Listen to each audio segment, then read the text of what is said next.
Hello বন্ধুরা, এই ভিডিওতে আমরা জানবো অভিনেত্রী কৌশাম্বী চক্রবর্তী এই পর্যন্ত যেসব সিরিয়ালে অভিনয় করেছে তার সম্পর্কে। তাহলে চলুন ভিডিওটি শুরু করা যাক।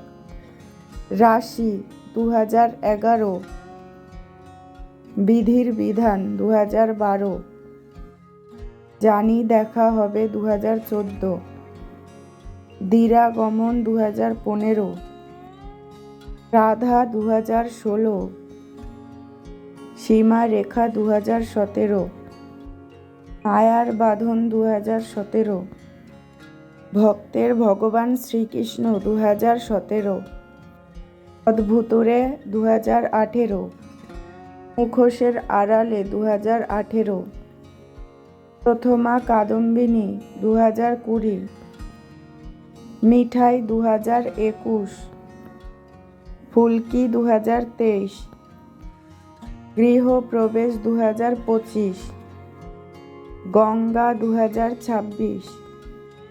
এই অভিনেত্রীকে আপনাদের কেমন লাগে কমেন্ট করে জানাতে পারেন।